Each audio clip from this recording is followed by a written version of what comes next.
Hello, welcome. You're at Wickham Cottage. This is another floss tube episode. I want to show you what I've done and I want to talk about what is upcoming. So I've got just a little bit of knitting, just a hint of knitting talk. I've got some quilting. I know that everybody loved my quilting video, and thank you so much. I just pulled out some old quilts and showed them, and I just had no idea of the response that I would get. So I've got some more quilts, and I've actually got an antique quilt that I'd like to show you guys. So watch for that. It's going to be in another week or so. I think maybe next Wednesday. Don't hold me on that though. And I also want to show you some stitching. This is a floss tube. I've got some stitching, finished stitching, and stitching that I'm going to embark on. So what I wanted to start out talking about was last Friday was a really good day. You know, you've got some of those really good days. It was one of them. I went into town. I live about 20 minutes away from town. So when I go into town, I like to kind of do all my errands, while I'm there. But the reason for the trip was I was invited to a rehearsal of the ballet. It's a professional company, pre-professional and professional. And this was a rehearsal for one of their upcoming events. And it was, oh my gosh, it was so wonderful. It was so inspiring, you know. It's great to see anybody at the height of their abilities. And so yeah, I still haven't come down from that yet. It just was so wonderful. There was tap dancing, which I wasn't expecting. There was a ballet that was choreographed to tap, and it was fascinating. And when you're right on top of the tap and you can feel the vibrations of it, it just was wonderful. But on my way in, I stopped at Michael's, like you do, right? Because that was on the way. It was the first stop. And my knitting class that I'm doing, I'm running a Learn to Knit. If you haven't seen any of that and you have a desire to learn or to refresh your skills, join along. We're making an Afghan.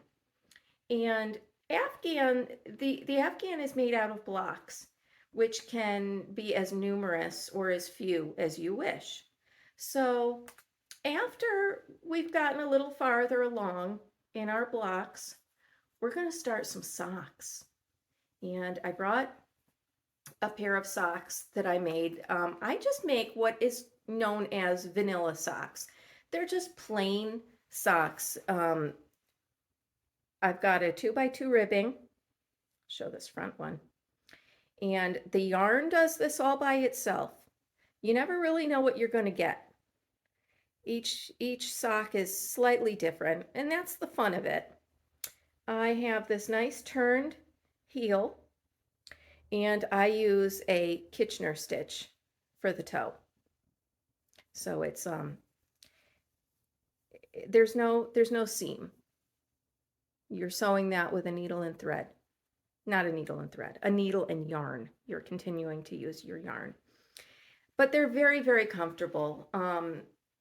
There's no stops and starts with the yarn, so there's no, bulky part in areas, no knots. They're just a really nice pair of socks. So in order to do the sock project, I got some yarn. This is Peyton's Croy, which is my favorite, and they sell it at Michael's,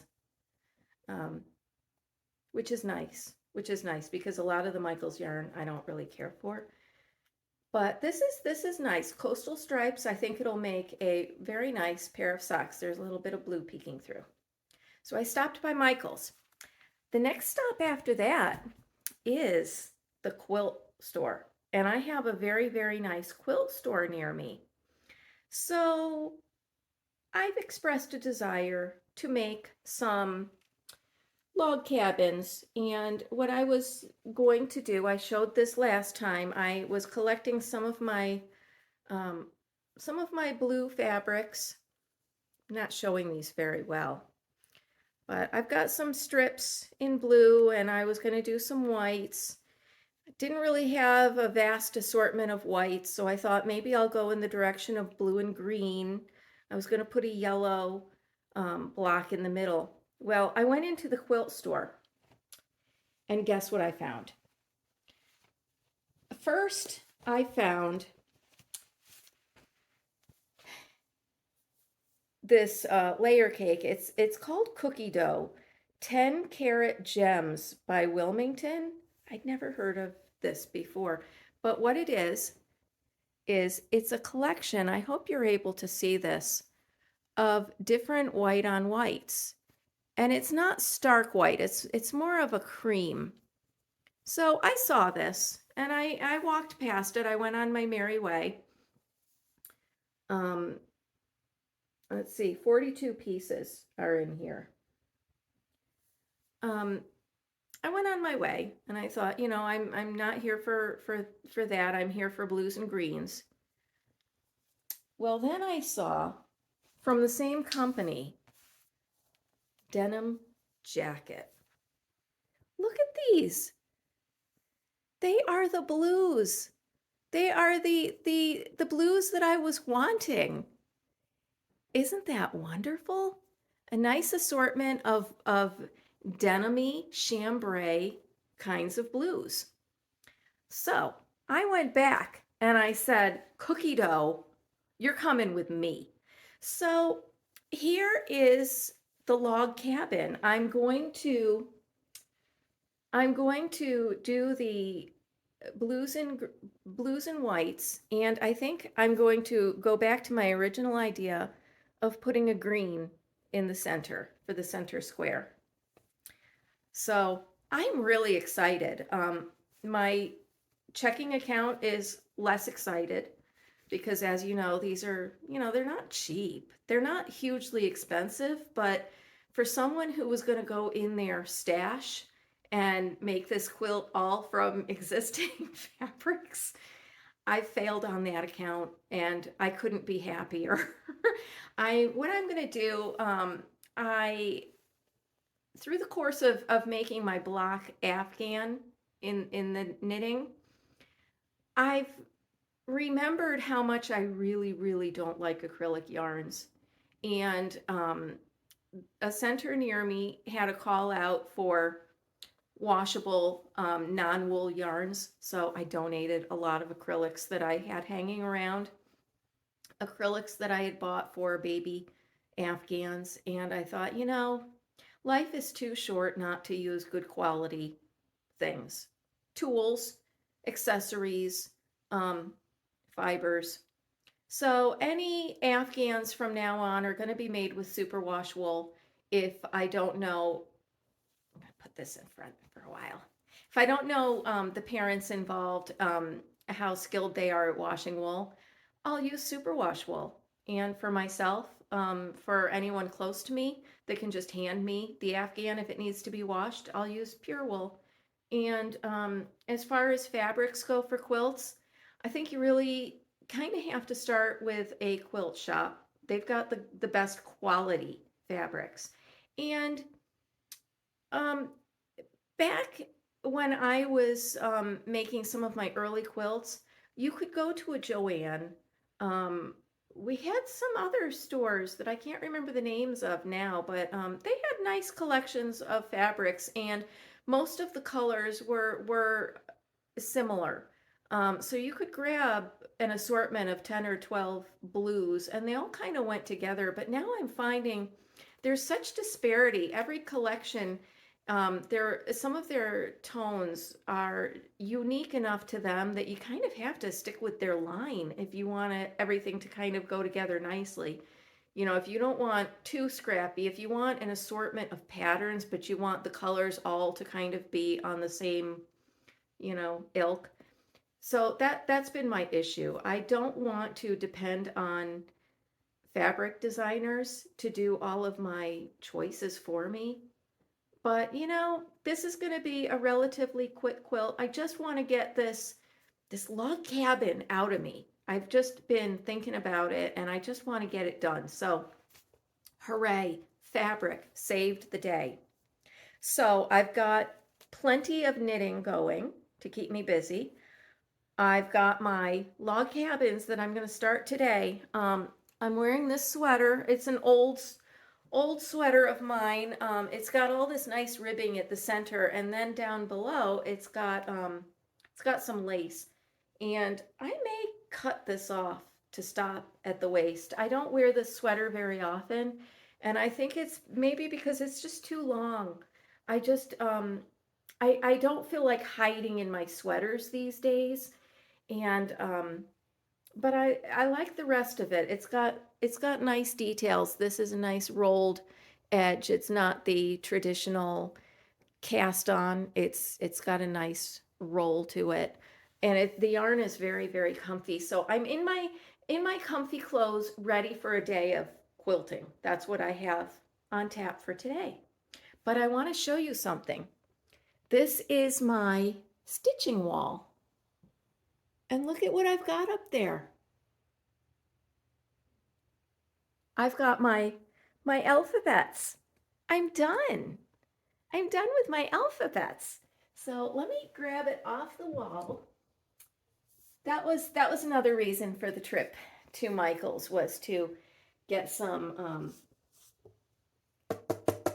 museum glass for this, because I like things protected.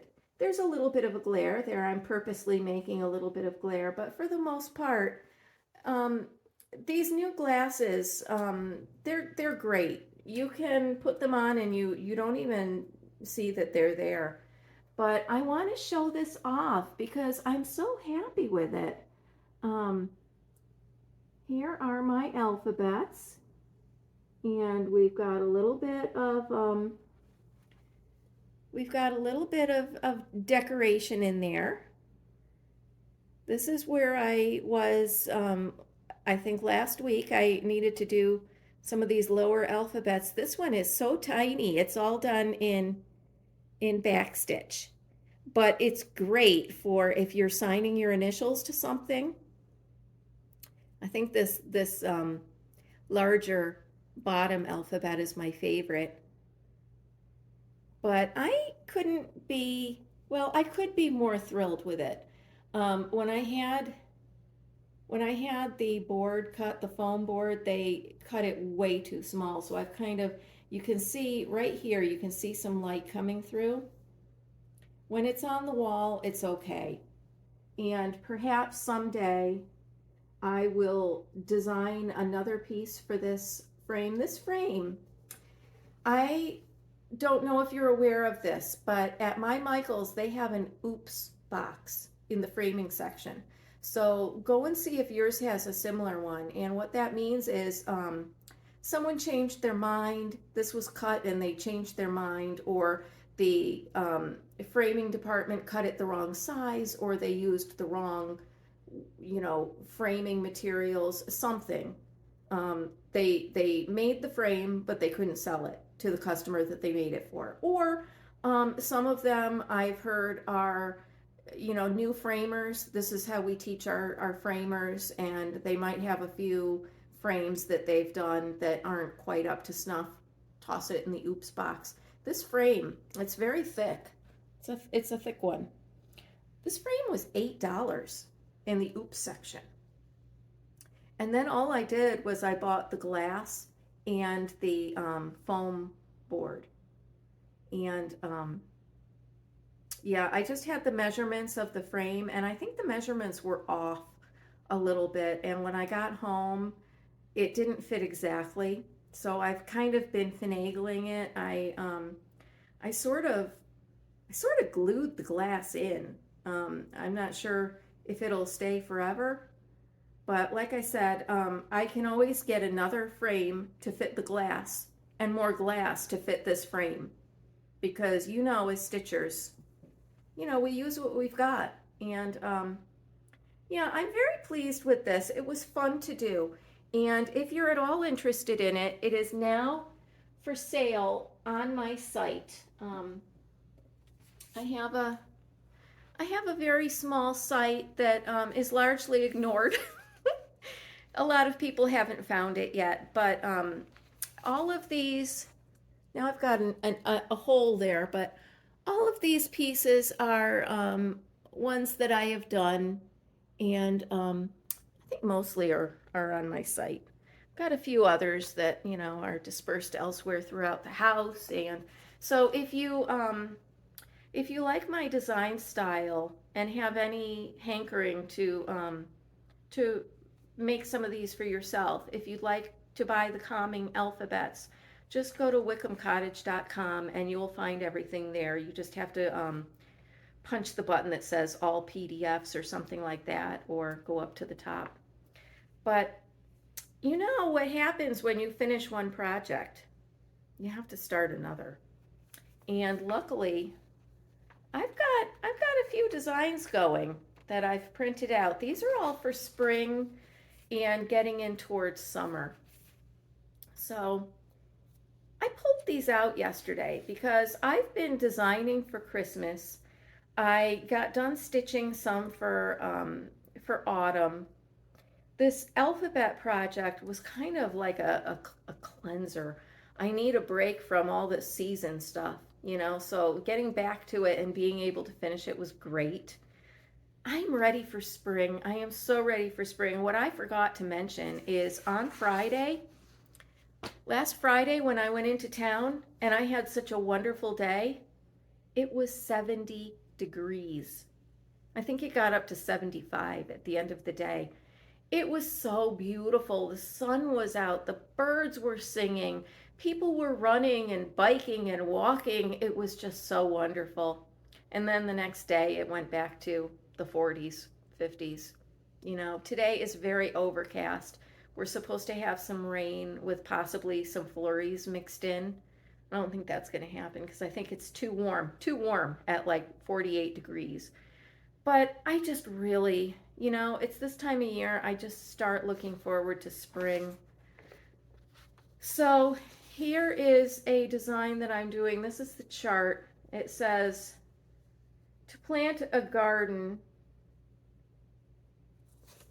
Let's see, I can't read it backwards through the thing. To plant a garden is to believe in tomorrow. Oh my gosh, isn't that true?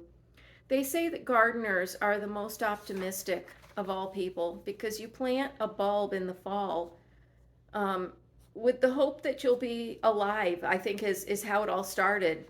Hoping that you'll be alive by spring to see it. It's a little bit morbid, but yeah, you plant things and you have to wait. When it comes to bulbs, they have to be in a chill, so you have to plant them in the fall so they can go through that winter process.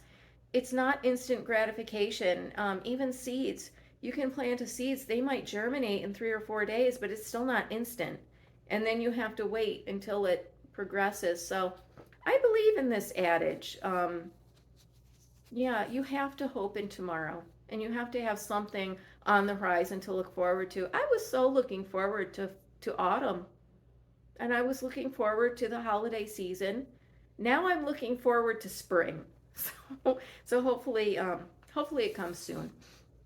But so I'm going to embark on this one. I know you're not supposed to show charts on FlossTube, but this is my chart, and so I think it's okay if I show my own chart. But this will be again for sale at some point. This is one that I can do, and I can show you my progress. It calls for all DMC colors. I've got 3 greens. I've got a purple, a dark pink, a light pink, and then 3 blues, light, medium, and a darker. It's all very soft, and the only back stitching that is on this, I'll show you. There's an S right here. You've got the cross stitches, and then through the center, right through the center, there's some back stitching. And you know my love for long stitches. I'll probably do it in a long stitch. which is fine. Either is fine. And then down here in the flowers, I've got, again, another long stitch for the stem. And the reason why I like to do long stitches in things like stems, you want it to look like a stem. You don't want it to be pieced. You know, stems are not, piecemeal. They're they're long and continuous and flowing. And I think this is going to be really fun. It's going to go fast. So depending on how much quilting I get done, we might have real progress by next week. I think I'm going to try to do my floss tubes for Fridays. So you can look forward to them. Hopefully you look forward to my videos. I'm getting some really great feedback from you guys, and thank you ever so much. I was very worried when I embarked on this. Am I going to be the laughing stock? Am I going to get 2 views and that's it? But I've been very pleasantly surprised at the reception that I've received, and I owe that all to you, and thank you so much.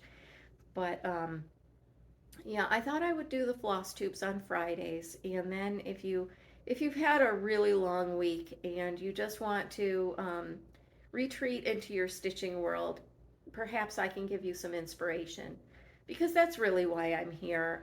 Like I said, I'm not going to be buying all of the patterns that everybody else. There's floss tubes. They're everywhere, and what I find is that there are some very successful designers, and everyone loves their stuff. You know who I mean. And so everybody is showing all the same stuff, and it's great because you can see various progressions. You can see people who have changed certain things, and that's fun, and I love watching them. Um, Sometimes I tend to kind of stay away because I don't want to be influenced. When you're a creative person, you're influenced by everything, and I don't want that going into my brain. And I came out with this brilliant idea, and I can't wait to start it. And then I find out, well, no, that was from something that I saw 3 months ago, and it's not my idea at all. So I tend to kind of stay away from a lot of the popular floss tubes because I just don't want um, to see all that. But if you want something that's a little bit different, and if you want to listen to me while cross stitching, but you've always had a desire to kind of see other crafting worlds, I hope that you'll continue on with me because I think it's going to be fun. I work very hard, which means I get a lot done. So I have things to show you, and I tend to finish things right away. So it's not enough for me to finish my alphabets. I want them framed and on the wall. It's all part of it. I brought something else with me. If that alphabet seems a little overwhelming, here's one that I haven't framed yet. I've got it laced, and here's how I lace. I don't know if that's neat or messy because I have nothing really to compare it with. But I've got a china cupboard, and it just kind of needed something. And so I had this laced. It's an oddish size, so I wanted to get a frame from Michael's. But I just kind of tucked it in the china cupboard. And when you do that, sometimes it stays forever. So I've had this in the china cupboard for quite a while, but this is called Simplified Sampler. I have another one that I have to drag out of my wherever I've stuck it, but it's using decorative stitches, and it's more complex than this one. I really loved it, but I was afraid that it might be too challenging for some of our newer stitchers. And when I say challenging, all I mean is that sometimes when remember, we've had the hard week and we've just gotten home and all we want to do is sit and stitch. Sometimes you don't want to think about things too greatly, and I completely understand. And that's kind of how this sweater came to be. I just was tired of doing all of the texture and all the cables. My brain was hurting, and I just wanted to do some nice, easy knitting. I just wanted to enjoy it. So I completely understand. But this is fun. It's got a nice border. I think it's a nice border. It's got one of the alphabets. I think that's in my alphabet, my blue alphabets that I've just done. Got some nice willow trees and a nice happy bench to sit upon. If you'll notice, these flowers, they're done in blue.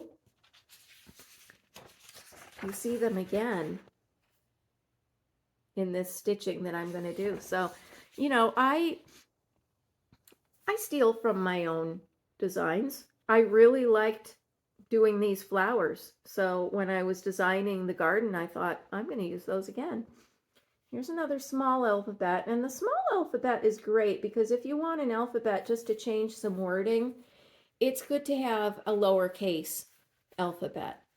And here are just some nice little this shows my quilting. I like things to overlap. This is my quilting world coming through in my stitching. And I've got a nice little rabbit there. Again, a signifier of spring.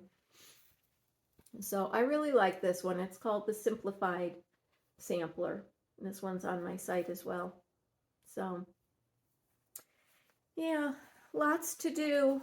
Lots to do. So I think I'm going to get going on it. I'm going to clean up my mess because the first thing that I always do is I get my work environment in a place where I'm happy with it and I can't live amongst clutter. So I'm going to put all my stuff away. It won't take long. And then I'm going to start cutting into my layer cakes. I needed to show them to you when they were all in one piece because by the end of today, there's going to be fabric strips everywhere. So have a great, great day. Keep up with all of your stitching, whatever it is. I was talking to a woman about weaving the other day. So if you're a weaver, I have nothing to show you in the world of weaving, although I find it fascinating and I hope to learn how to weave someday. I have a spinning wheel. I am a spinner, but you've seen glimpses of my kitty cat and she loves the spinning wheel. She was trying to get the piece of fiber. I'm not even sure what it is, cotton. I don't know. The thing that goes around that makes it move. She was playing with that and I did not want that damaged. So I've kind of taken my spinning wheel apart for a few years till she settles in to life in this household. So whatever it is you're doing, I hope you enjoy my glimpses into the big three: knitting, quilting, and stitching. And until I see you again, keep an angel close by. We can never have enough angels protecting us from whatever. Um, have a good day, whether it's gloomy, whether it's sunny. It helps to look forward to something. I'm looking forward to embarking on these new projects, and I will show you my progress next week. See you then.